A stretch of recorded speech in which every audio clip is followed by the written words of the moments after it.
네, 안녕하세요. 지구과학원 시간이 됐습니다.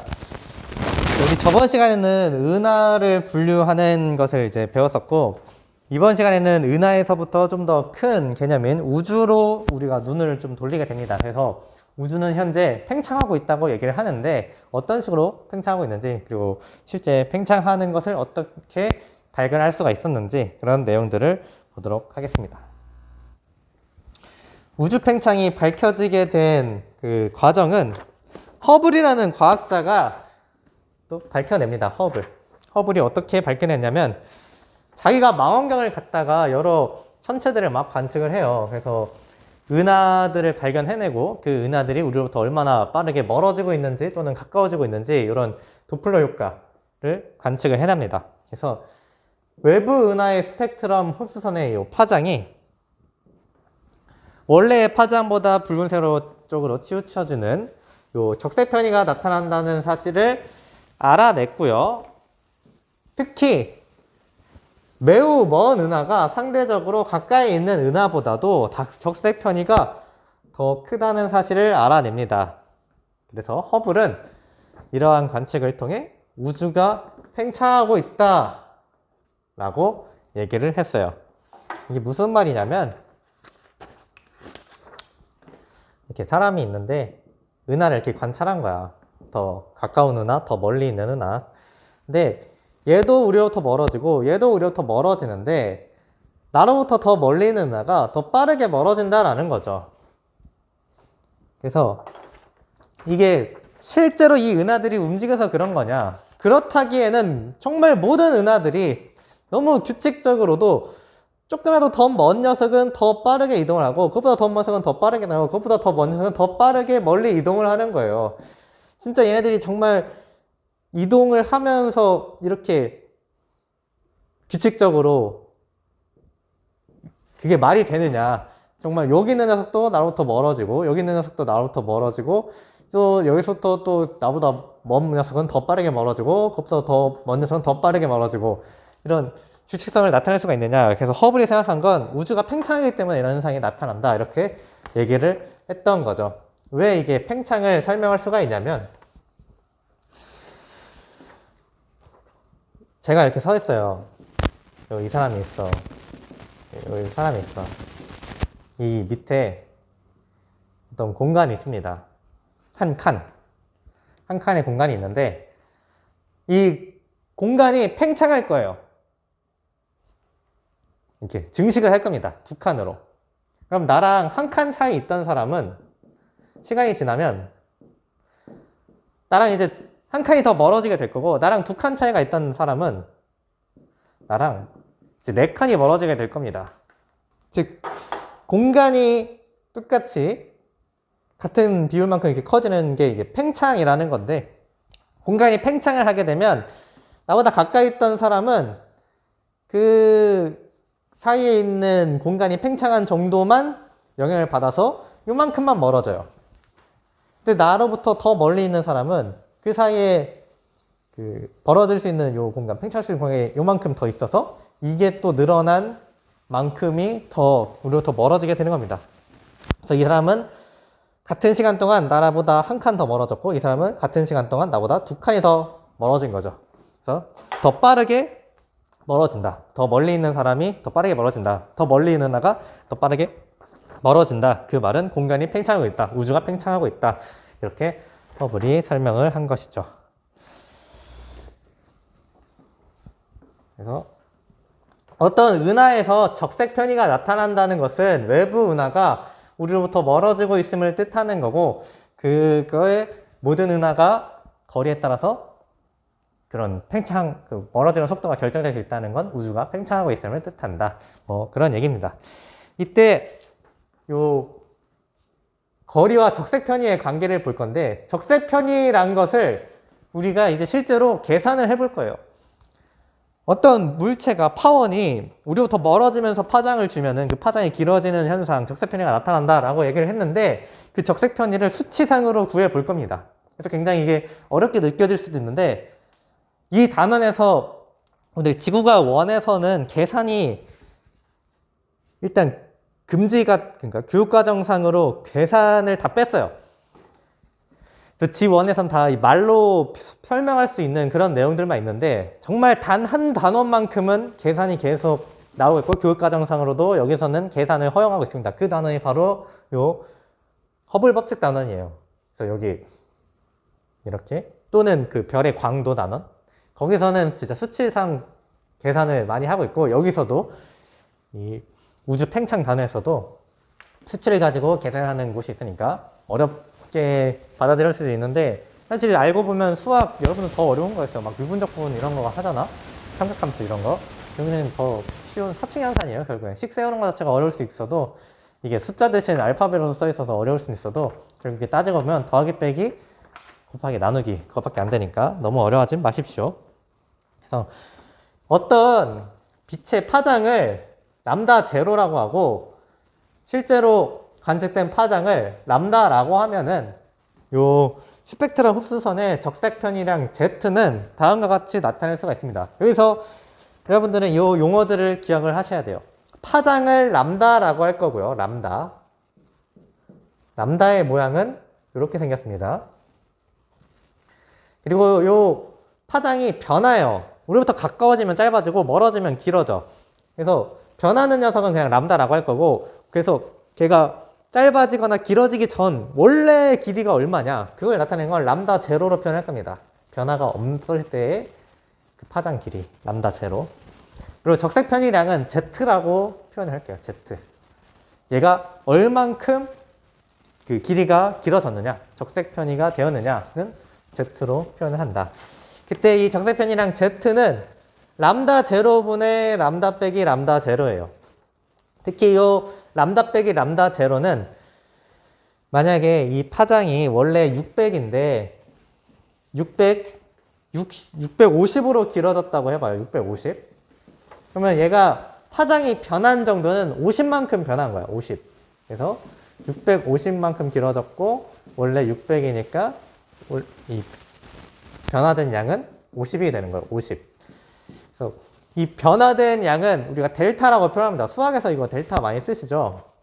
델타는 변화량을 뜻하는 기호예요. 변화량. 그래서 파장의 변화량, 변한 파장 빼기 원래 파장. 그거는 파장의 변화량, 델타 람다라고 쓸 수 있는 거고 분모는 그대로 썼을 때 람다 제로. 그래서 적색 편이량 Z는 람다 제로분의 델타 람다가 된다. 요런 실제 뭐 원래 파장이 600이었는데 650으로 길어졌다라고 하면 그때 적색 편이량 Z는 얼마가 되느냐? 600분의 650 빼기 600 이퀄 600분의 50 이퀄 12분의 1이 되는 거예요. 적색 편이량이. 간단하죠? 그래서 이렇게 구할 수가 있다. 어떤 파장과 그 변화 이후의 파장 수치를 알려주면 적색 편이량을 구할 수 있다라는 거예요. 그것밖에 없었습니다. 간단하죠? 자, 근데 요 적색 편이량을 가지고 그 은하의 후퇴 속도를 구할 수가 있습니다. 허블이 요걸 가지고 은하의 후퇴 속도를 구한 거죠. 어떤 은하가 우리로부터 주는 그 빛의 우리가 변화된 파장값을 얻어낼 수 있죠. 그리고 원래 파장값의 차이를 구하면 그 은하로부터의 적색 편이를 구할 수 있어요. 그리고 그 적색 편이 값을 빛의 속도로 곱하면은 그 은하가 우리로부터 멀어지고 있는 후퇴 속도를 구할 수가 있습니다. 이때 요 후퇴 속도라는 용어는 시선 방향으로 멀어지는 속도예요. 우리가 시선 속도라고 하면 시선 속도에는 두 가지가 있는 겁니다. 우리부터 멀어지는 시선 속도가 있고 우리부터 가까워지는 시선 속도가 있어요. 그때 멀어지는 시선 속도는 양수 이렇게 표현한 거고 가까워지는 시선 속도는 음수로 표현한 겁니다. 근데 후퇴 속도는 시선 속도에서 멀어지는 녀석을 말해요. 그래서 후퇴 속도는 가까워지는 건 없습니다. 무조건 내 시선 방향에서 멀어지는 그 속도를 후퇴 속도라고 불렀어요. 후퇴 속도. 시선 방향으로 멀어지는 속도. 그래서 외부 은하의 후퇴 속도는 V라고 우리가 후퇴 속도를 요 지구과학에서 표현을 하고요. 후퇴 속도는 C 곱하기, C는 빛의 속도입니다. C 곱하기 람다 제로분의 그 람다 빼기 람다 제로예요. 즉, C 곱하기 람다 제로분의 델타 람다고요. 이거를 제일 간단히 나타내면 C 곱하기 Z가 됩니다. 즉 어떤 은하가 우리로부터 멀어지는 속도는 빛의 속도 곱하기 적세편이량이란 거야. 그래서 각각의 알파벳이 뜻하는 요 의미를 다 써놨습니다. V는 외부나 스타의 속도, 뭐 저저저고 있는데, 여러분들 빛의 속도는 거의 상수입니다. 변하지 않는 수예요. 대부분의 문제에서 이렇게 주어질 겁니다. 단 빛의 속도는 3 곱하기 10의 5승 km per sec이다. 뭐 쉽게 말하면 30만 km per sec예요. 1초에 30만 km를 가는 게 빛의 속도입니다. 물론 약간의 차이, 뭐 매질에 따라서 약간의 차이가 있기는 한데, 어떤 문제에서 이걸 후퇴 속도를 구하는 문제를 내면, 그럼 괄호 열고 마지막에 단 빛의 속도는 30만 km per sec이다. 뭐 이런 조건들이 있을 겁니다. 그래서 이 C 자체는 변수가 아니라 상수이고 문제에서 다 주어줄 거라는 거. 그걸 가지고 풀면 된다. 그래서 후퇴 속도를 알고 싶으면 문제에서 빛의 속도는 줄 거니까 Z만 구하면 그 딱 곱하면 후퇴 속도 바로 나오는 거예요. 그런 겁니다. 그래서 결과적으로 관측된 스펙트럼 흡수선의 파장과 원래의 파장을 비교해서 적세편이량만 알 수 있으면 빛의 속도는 어차피 정해진 값이니까 거기에 곱해서 외부 은하의 후퇴 속도를 우리가 계산할 수 있다라는 얘기입니다. 그때 외부 은하의 스펙트럼 관측과 후퇴 속도를 비교를 하면은 우리로부터 먼 은하가 있고 그보다 더 먼 은하가 있어요. 그때 우주가 팽창함에 따라서 은하는 멀리 있는 녀석이 더 빠르게 멀어진다 라고 설명을 드렸고요. 먼 은하보다 매우 먼 은하가 요 적세편이량 된 원래 400나노미터에 찍혀야 되는 요 파장이 먼 은하는 적세편이 돼서 요 위치에 찍히고 매우 먼 은하는 더 적세편이 돼서 요 위치에 찍히는 거예요. 그래서 원래 파장값과 변화된 파장값 요거를 델타 람다라고 부르는 거고, 요 델타 람다를 가지고 적세편이랑 Z를 구하면 빛의 속도 곱해줬을 때 얼마나 빠르게 멀어지는지를 알아낼 수가 있다. 특히 우리가 이 문제를 풀 때 적세편이량을 구해야 되잖아요. 적세편이량을 구해서 빛의 속도를 곱해줘야 되는데 어떤 파장을 택하든 그건 상관없습니다. 내가 원래 500나노미터였던 녀석이 이렇게 변한 녀석을 가지고 델타 람다를 구하든, 원래 600나노미터였던 게 이만큼 변한 요걸 가지고 그 Z값을 구하든, 400나노미터였던 걸 가지고 구하든, 어차피 요 변화된 파장 값은 다 비율상 똑같아요. 예를 들어 얘가 400이고 얘가 440이라고 해. 40만큼 적세편이가 됐어. 그러면 얘는 400분의 40, Z는 400분의 40이 되겠죠? 즉 10분의 1이 될 거야. 그러면 여기에서도 똑같이 500이 변화돼가지고 Z값이 10분의 1이 되려면 여기는 550이 찍혀있을 거고, 여기는 600이 10분의 1 값이 아니라 660이 찍혀있을 겁니다. 즉 원래 파장의 길이에 비례해서 더 비율에 따라서 변화된 파장값이 정해지는 거니까 어떤 걸 가지고 하든 상관이 없다.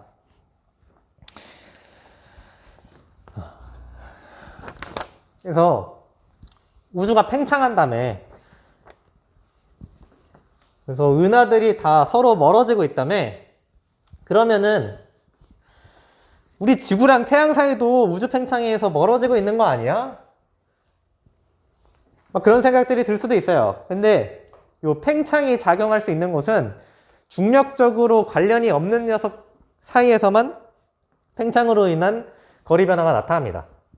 무슨 뜻이냐면, 우주 팽창에 의한 거리 변화는 매우 멀리 떨어져 있는 두 천체 사이에서 나타나는 현상이고요.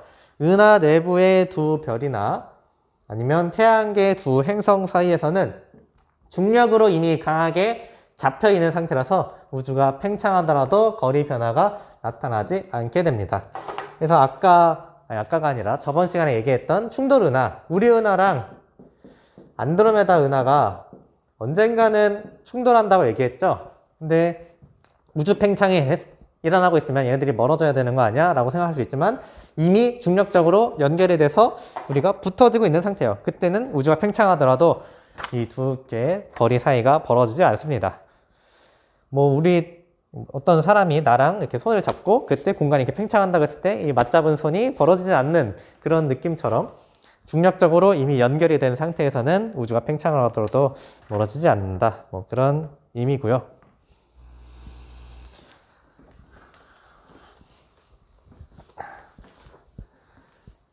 자, 그래서 이 허블은 거리에 따라서, 은하의 거리에 따라서 멀어지는 속도가 차이가 나는 걸 이용해서 우주가 팽창하는 그 비율을 구했습니다. 우주가 팽창하는 정도를 구해버렸어요. 그걸 갖다가 허블 법칙이라고 부릅니다. 허블 법칙.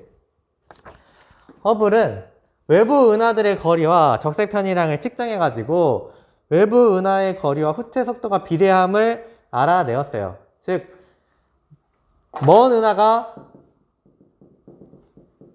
더 빠르게 멀어진다. 근데 이 관계가 1차 함수 꼴이라는 것을 알아냅니다. y는 ax 꼴이라는 걸 알아내요. 즉 y는 ax. 무슨 말이냐? 어떤 은하가 나로부터 멀어지는 후퇴 속도는 은하로부터 나와 그 은하가 떨어진 거리에 따라서 비례하고, 그러면 어떤 a라는 상수가 있는 거잖아요. 예를 들어 거리가 1인 녀석은 h의 속도로 나로부터 멀어지고 있고, 나로부터 거리가 2만큼 떨어지는 녀석은 2h의 속도로 나로부터 멀어지고 있고, 3만큼 떨어지는 녀석은 3h 속도로 나로부터 멀어지고 있는 거야. 그래서 허블은 거리에 따라서 정비례한다는 것을, 그 후퇴수가 정비례한다는 것을 알아냈고, 이 1차 함수의 상수에 해당하는 a에 해당하는 이 h 값을 계산을 해냅니다. 이걸 갖다가 허블 법칙이라고 불러요. 그래서 실제 거리, 그 우주에서는 메가파섹을 가지고 이제 거리 단위를 주로 쓰는데, 뭐 킬로미터, 미터 이런 건 너무 단위가 우리에서 지구인들이 쓰는, 사람이 쓰는 단위인 거고, 우주에서의 거리는 뭐 그걸로는 쓰기엔 너무 숫자가 커져서 메가파섹이라고 쓰니까, 어쨌든 100메가파섹 떨어져 있는 녀석이 부터 멀어지는 속도랑 200메가파섹에 있는 녀석이 멀어지는 속도 300, 400, 요게 정비례한다는 거죠. 1차 함수꼴의 요 모습을 나타내고 있다. 그러면 요 기울기가 바로 1차 함수의 a, 상수값에 해당을 하겠죠. 어쨌든 그게 y는 ax를 v는 hr 이렇게 표현을 한 게 허블 법칙인 거고, 이때 요 h를 갖다가 허블 상수라고 부릅니다. 그리고 v는 후퇴 속도고 r은 은하까지의 거리. 그래서 이 허블 상수가 얼마냐? 허블 상수는 우주의 팽창률이라고 볼 수 있고요. 우주의 팽창률. 허블 상수의 값은 약 70km/s/메가파섹입니다. 무슨 말이냐면 요거를 보기 좋게 쓴다면 70km/s/메가파섹, 즉 1초 곱하기, 그러니까 초 곱하기 메가파섹 분의 70km인 거예요. 그래서 이는 1메가파섹의 거리만큼 떨어져 있는 두 은하 사이의 공간에서 1초마다 약 70km의 새로운 공간이 생겨 있다는 것을 뜻합니다. 예를 들어 어떤 은하가 1메가파섹이 떨어져 있다면 1초 후에는 1메가파섹 더하기 70km만큼, 70km만큼 새로운 공간이 이렇게 생기는 거예요. 예를 들어 내가 어떤 은하가 2메가파섹이 떨어져 있다면 1초 후에는 이 두 사이의 거리가 140km만큼 공간이 새롭게 팽창으로 인해 생기는 거죠. 그게 이 허블 상수의 의미입니다. 그래서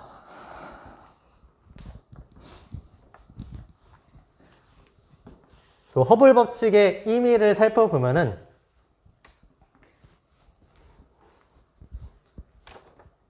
외부 은하들은 거리에 비례하는 속도로 멀어지고 있다.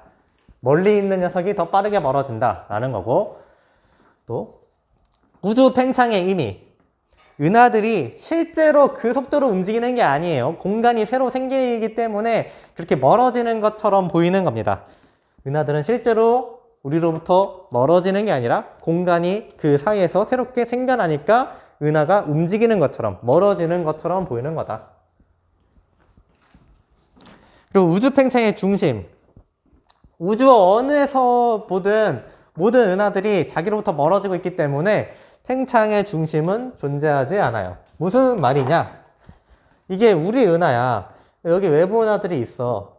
외부 은하는 우리로부터 멀어져요. 근데 얘네들이 직접 움직여서 멀어지는 게 아니라 공간이 팽창해서 멀어지는 거야. 그래서 얘 입장에서 봐도 우리 은하가 얘로부터 멀어지고 있어요. 얘 입장에서 봐도 얘도 멀어지고 얘도 멀어지고 얘도 멀어지고 얘도 멀어져요. 누구든 간에 자기 입장에서 보면 다 멀어지고 있어. 즉 어느 하나가 중심이 아닌 거야. 각자 다 멀어지고 있기 때문에 이 팽창의 중심은 없다. 이렇게 설명을 합니다. 그래서 풍선을 가지고 뭐 이런 간단한 실험을 하기도 해요. 풍선에다가 스티커를 붙입니다. 스티커를 붙이고 풍선을 후 불면은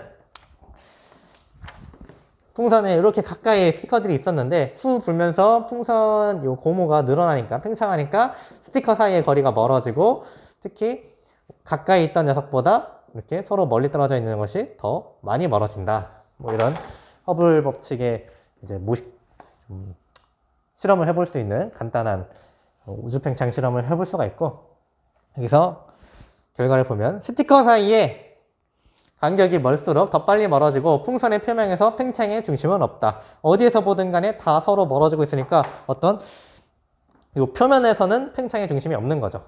이 안쪽에서는 팽창의 중심이 있긴 하겠지만 이 표면에서 보면 팽창의 중심이 없이 다 서로 멀어지고 있다. 여기서는 이 안쪽은 그 우주 공간으로 생각한 게 아니라 이 풍선의 표면만 우주 공간으로 본 거입니다. 그러니까 우주를 좀 2차원으로 표현을 해본 거지. 어쨌든 뭐 이 실험은 그렇게 뭐 눈여겨보지 마시고 이 내용을 우주 팽창은 은하들이 멀수록 더 빠르게 멀어진다. 그리고 팽창의 중심이 없다. 이 정도.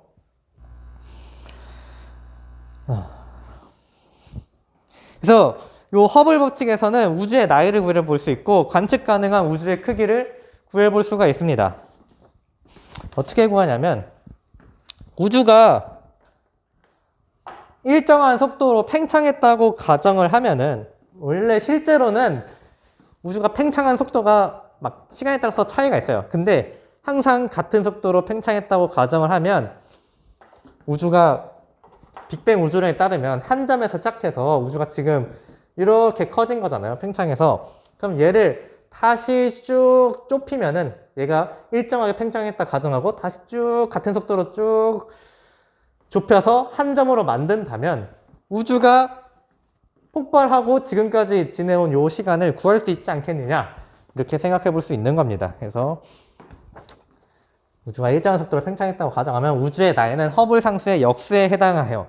왜냐하면 여러분들 거시속 알죠? 거시속. 거는 시간 곱하기 속력, 거시속 이렇게 하는데 이때 시간은 뭐야? 얘를 분모로 넘겨주면 되겠죠? 속력분의 거리입니다. 시간은 속력분의 거리. 그때 우주의 나이 t는 속력분의 거리예요. 근데 우주가 이 팽창하는 이 속력은 어떤 후퇴하는 속력은 아까 허블 법칙에서 얘기했죠. V는 HR이라고. 그래서 이 V에다가 HR을 집어넣습니다. 그러면 HR분의 R이 돼요. 그러면 이 R을 서로 없애주면 우주의 나이 T는 H분의 1이 됩니다. 즉 허블 상수의 역수가 나온다는 것을 우리가 확인할 수가 있는 거죠. 그 다음 허블 법칙을 이용하면 관측 가능한 우주의 크기도 구할 수가 있어요. 일단 여기가 우리 은하야, 우리 은하. 근데 우주가 이렇게 팽창을 했어요. 근데 우리가 볼 수 있는 우주의 끝은 어디냐면 실제 우주의 크기가 얼마인지는 몰라. 근데 얘는 우주 팽창에 따라서 진짜 빠르게 팽창하고 있을 거고 어느 지점은 우주 팽창행에서 빛의 속도로 팽창하는 지점이 있을 거예요. 근데 우리가 관측을 한다는 건 그 빛이 우리 눈에 들어온다는 거거든? 근데 특정 거리에 있는 은하는, 그러니까 나로부터 멀어질수록 더 빠르게 멀어지는데, 진짜 멀리 있는 녀석은 나로부터 빛의 속도로 멀어지고 있을 거야. 그리고 그것보다 더 멀리 있는 녀석은 빛의 속도보다 더 빠르게 멀어지고 있을 거예요. 그래서 빛의 속도보다 더 빠르게 멀어지고 있는 녀석은 내가 나한테 아무리 빛의 속도로 빛을 줘봤자 지가 더 빠르게 멀어지고 있어서 그 빛은 우리한테 도달이 안 됩니다. 즉 우리는 그 은하는 관측할 수가 없는 거야. 즉 우리가 관측할 수 있는 한계는 딱 빛의 속도로 멀어지고 있는 녀석. 그때 걔가 보내준 빛은 우리한테 도달할 수 있죠. 거기까지가 관측할 수 있는 우주의 크기인 거고, 그래서 그거를 이제 관측 가능한 우주의 크기라고 부른다. 우리 은하로부터 관측 가능한 거리의 한계는 빛의 속도로 멀어지고 있는 은하까지의 거리이다. 만약 빛의 속도로 멀어지는 위치보다 먼 곳에 위치한 은하인 경우 빛이 지구에 도달할 수 없으므로 관측할 수가 없다. 따라서 관측 가능한 우주의 크기를 R이라고 할 때 다음과 같이 나타낼 수가 있다. 자, 허블 법칙 V는 HR에서 얘가 지금 후퇴 속도야. 외부 은하의 후퇴 속도. 그럼 요거를 빛의 속도로 멀어지고 있는 은하의 속도로 바꿔주면 C라고 표현해주면 되는 거죠. 그래서 거기까지의 거리를 우리가 구할 수가 있다. 그러니까 후퇴 속도는 저 허블 상수 곱하기, 그러니까 어떤 은하의 후퇴 속도는 허블 상수 곱하기 은하까지의 거리예요. 근데 내가 볼 수 있는 우주의 한계점이 어디냐, 관측 가능한 우주의 크기가 얼마냐 라는 거는 거기에 위치한 은하가 빛의 속도로 움직이고 있는 녀석인 거지. 그래서 은하의 속도가 빛의 속도인 녀석. 빛의 속도는 이제 빛의 속도로 멀어지는 은하는 허블 상수 곱하기 그 은하까지의 거리가 되는 거야. 그 은하까지의 거리가 바로 관측 가능한 우주의 거리가 되는 거죠. 그래서 이 V는 HR을 그냥 C로만 바꿔주면 돼. V를 C로만 바꿔주면 돼. C는 HR. 그래서 우리가 알고 싶은 게 이 R이잖아요. R 꼴로 바꾸면 R은 H분의 C가 된다. 까지 하면 일단 허블 법칙 내용은 끝이에요. 근데 여기는 뭐 이렇게 배워봤자 잘 모를 거고요. 문제를 많이 풀어봐야 돼. 여기는 계산이기 때문에 특히 여러분들 수학 문제 많이 풀어봐야 되잖아. 과학도 많이 풀어봐야 되는데 과학 중에서도 가장 수학에 가까운 이 허블 법칙 단원은 더욱더 문제를 많이 풀어봐야 됩니다.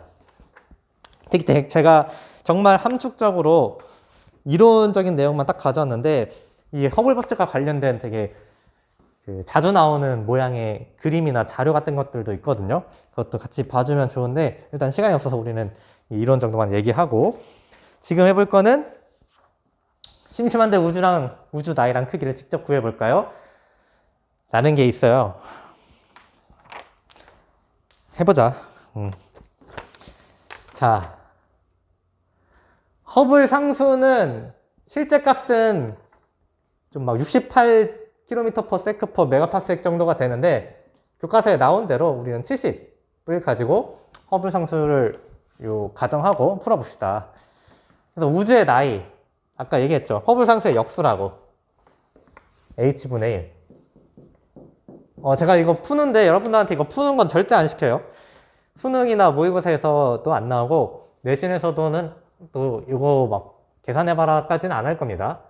우주의 나이가 허블 상수로 표현했을 때 어떻게 표현되느냐, 허블 상수의 역수이다, 뭐 이 정도는 물어볼 수 있는데 수능이나 모의고사에서도 실제로 그걸 계산해봐라 뭐 그러진 않아요. 그래도 한번 저는 심심하니까 여러분들 계산해보는 것까지는 해보겠습니다. 그냥 제가 하는 거예요. 자, 허블 상수가 요거니까 원래 이렇게 쓰이는 거야. 70km 세크 곱하기 메가파섹. 이걸 뒤집으면 되는 거죠. 70km 분의 s 곱하기 메가파섹. 근데 얘도 거리고 얘도 거리야. 얘를 거리로 똑같이 킬로미터로 바꿔주면 돼요. 그게 어려운 거죠. 일단 메가, 요 m은 100만을 뜻합니다. 100만은 10의 유승이고 PC인데 파섹이 얼마냐? 206265 곱하기 1.5 곱하기 1억 5천만 얼마야? 10의 8승. 요게 1파섹입니다. 이게 그 킬로미터로 바꿨을 때 값이에요. 근데 요거를 그냥 귀찮으니까 20만으로 보자고. 그럼 얼마예요? 계산하면 2 곱하기 10의 5승이죠? 2 곱하기 1.5로 하면 3이죠, 3. 그러면 S 곱하기 10의 6승 곱하기 3 곱하기 10의 13승. 이렇게 되겠죠? 그리고 킬로미터가 붙어 있을 거고, 밑에 70km가 있겠죠. 이걸 좀 더 간단히 하면 킬로미터 지워지고 70분의 이렇게 되는 건데 70분의 3 곱하기 10의 19승 초인 거지. 우주의 나이는. 와, 요걸 구하라는 건데 계산기 씁시다 우리. 계산기.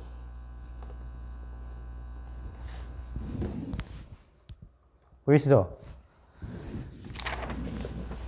공학용. 그치? 3 곱하기 10을 할 건데 10에 제곱을 넣을 거죠? 19승. 이거를 70으로 나눌 겁니다. 이게 우주의 나이, 초로 했을 때 이 나이가 되는 거야. 근데 우주의 나이를 년으로 바꾸면 좀 더 편하잖아요? 그래서 초를 년으로 바꾸고 볼게요. 1년은 365일입니다. 그리고 1일은 24시간이에요. 그리고 24시간은 1시간은 60분이고 1분은 60초. 이러면 이제 초를 년으로 바꾼 값이 나옵니다. 즉, 뭐 점 몇이 이렇게 나와 있는데 점 빼고 계산해 볼까요, 여러분들? 1, 10, 100, 1000, 만, 10만, 100만, 1000만, 억, 10억, 100억. 135억 정도가 나와요. 근데 그 교과서 내용을 보시면 거기 뭐라고 나와 있냐면 137억 년이라고 나올 겁니다. 그래서 우리가 계산이 뭐 여기서 살짝 좀 이상하게 했고, 뭐 되게 퉁치고, 뭐 그런 허블 상수도 좀 원래 더 제대로 하면 뭐 68이고 그런 것들이 있어가지고 다 감안해 봤을 때 어쨌든 우리 137억 년 얼추 구한 거예요. 우주의 나이 137억 년. 그 다음에 우주의 관측 가능한 우주의 크기도 구해볼까요? 자, 빛의 속도를 약 30만 km/s로 두면은 아까 우주의 크기 R이 얼마였냐? R은 H분의 C였어요. 즉 R은 70km/s 곱하기 메가파스섹, 그리고 C는 30만 km/s인 거죠. 이렇게. 그러면 킬로미터 없어지고 세크 없어지고, 이게 지금 MPC 70 3 곱하기 10의 5인 거야. 이거는 밑에 MPC 곱해주고 위에 MPC 곱해주면 결국 70분의 3 곱하기 10의 3승 MPC인 거지. 그죠? 그 다음에는 거의 똑같아요.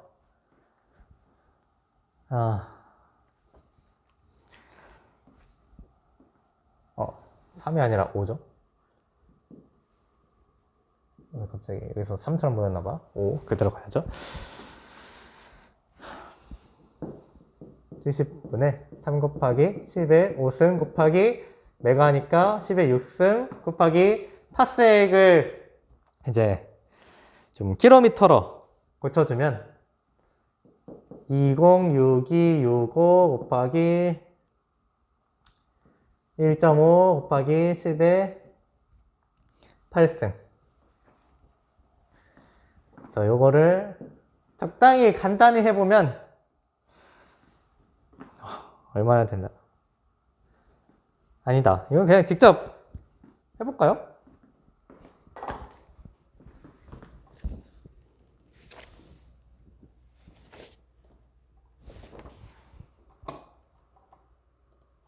(3) 곱하기 더하기가 됐네. 3 곱하기 1 하나 둘 셋 넷 다섯. 예? 더하기 빼시고 잠깐만. 3 곱하기 10만 곱하기 100만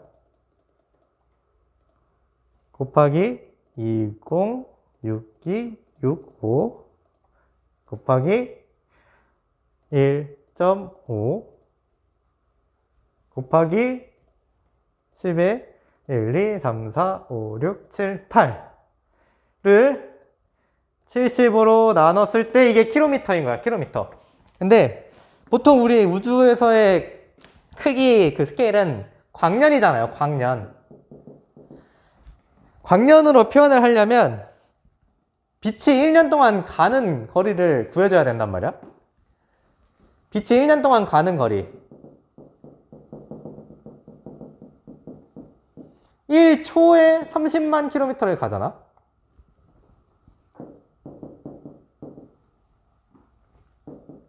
1초.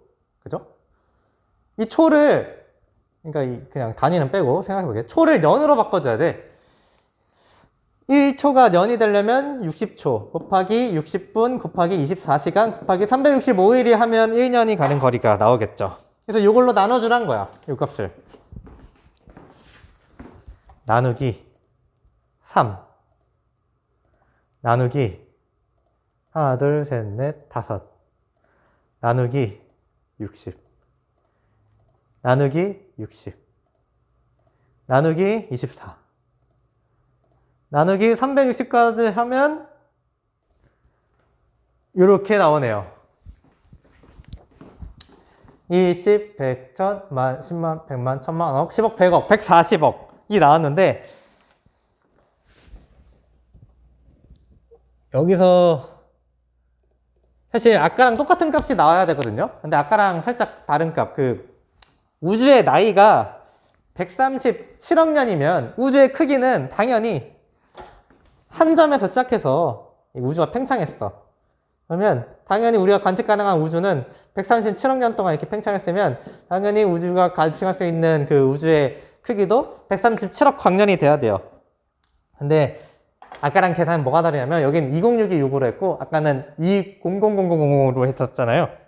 그 6269가 추가된 그 값 때문에 140억 년으로 계산기상 나온 거고, 어쨌든 교과서에 나온 그 147억 광년 관측 가능한 우주의 크기, 그것도 우리가 구해 본 겁니다. 근데 이거는 우리가 굉장히 대략적으로 구한 거고요. 왜냐면 그 허블 상수는 70으로 고정된 게 아니라 항상 변하는 값이라서 저 허블 상수의 역수가 되게 일정하게 그 팽창한 걸 가정해서 한 거고, 어쨌든 그러기 때문에 우리는 대략적으로 구해본 것 뿐이다. 어쨌든 재밌었죠? 그래서 오늘은 여기까지만 하고 다음 시간에 또 보도록 하겠습니다.